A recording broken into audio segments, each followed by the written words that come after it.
What's going on, and welcome back. And in this video we're going to be doing a side-by-side comparison of the Ferro Concepts PVS31 battery pack retention system versus the TNVC Mohawk. Now both of these systems are going to have a lot of the same capabilities, but there are some specific features that do make these systems quite different, and they do offer some different things when it comes down to it. So with that, I'm going to dive right into this, and I hope that this video in comparison will help you determine what is going to be best for you, your kit setup based off of your mission, operational environment, and duty position. So with that, the Ferro Concepts is going to cost you roughly around $55. It is more on the innovation side in my opinion, because it's pretty much completely made out of carbon fiber with a little bit of Velcro, an elastic band that goes across the top, and then an elastic shock cord throughout the entire system, where the TNVC is going to cost you $80. It's going to be made mostly out of Cordura, Velcro, and elastic, but this is going to offer a lot more because there are multiple versions of this system that will address not only the PVS31 battery pack, but your ANVIS battery packs and some of the larger systems that are out there, as well as they have a dedicated counterweight version of the Mohawk as well. So if you're running night vision that doesn't have the capability of running off of an external battery pack, you have that counterweight option as well. So you do have a lot more options with the TNVC, where the Ferro Concepts is going to be very specific to the PVS31.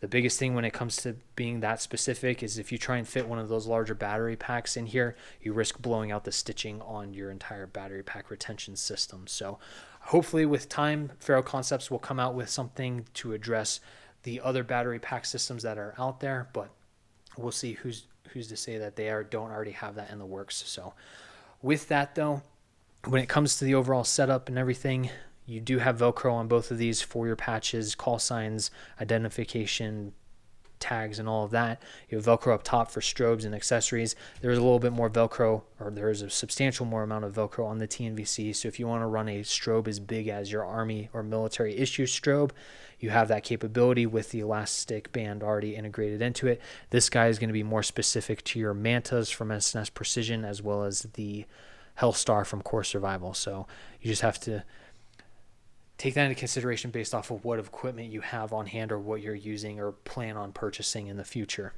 On the back sides, you have plenty of Velcro to be able to Velcro the system in. You do want to use the elastic retention system with your Ferro Concepts. This can kind of stand alone, but both of these run the risk of being ripped off. The Velcro isn't enough. If you get snagged on something, it still has the possibility of getting ripped off. So I would recommend with this system having some sort of bungee cord system to help retain this, or 550 cord or Velcro. With this system, you have this elastic shock cord that ties into your rail systems that's going to help retain that. So when it comes to strobes and those accessories, both of these systems offer retention for both. There's a little bit of micro cord that comes with the Ferro Concepts to tie into your strobe. This guy has the elastic already integrated into the system. This one's more plug and play. This one you have to actually put together and assemble to be able to set up on your helmet. So there's a little bit of work involved, but I definitely think the work is worth it. So it ultimately just kind of comes down to what your personal preference is and how much you want to put into setting everything up.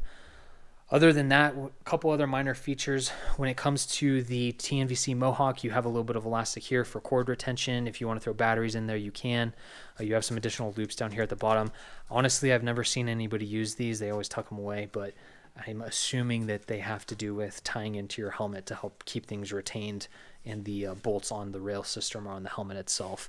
This guy, the cool thing with these elastic retention bands that tie into your helmet, you can also run the SNS Precision V-lights underneath these, and this will also help retain those and keep those in place, so you don't have to worry about those getting ripped off as well, just from the environment that you're working in. So that's another cool thing with these systems as well. And then last but not least, when it comes to the bottom of your TNVC system, you're going to have these Velcro loops for cabling for your Peltors or communication headset. With this, whether you're running single comm or dual comms, you'll be able to run those cables through here when you're not running your radio systems and you're just out on the range shooting. So that helps keep things stowed and out of the way, so that way they're not bugging you on the range. The Ferro Concepts does not come with it. However, there are all these pre-drilled and cut holes in the main frame or section for your night vision battery pack. So you can add an additional little bit of elastic shock cord to the system, so that way you can also have that capability. So this one definitely does take a little bit more. You have to put in the work and add to it, modify it to really set it up to really do exactly what you want. But I do think it's worth it. This is definitely more plug and play and does have some adaptability as far as the versions and variations that are out there. So when it comes down to it, I honestly think it really just depends on what equipment you're running and which one is going to be better for you.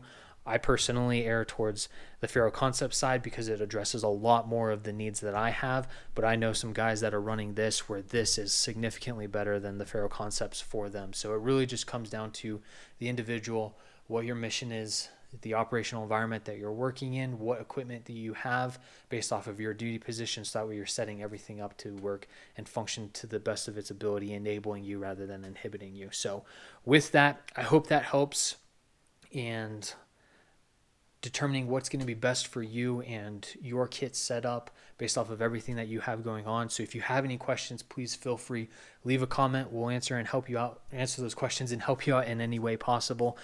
Like, share, and subscribe, and we'll see you next time.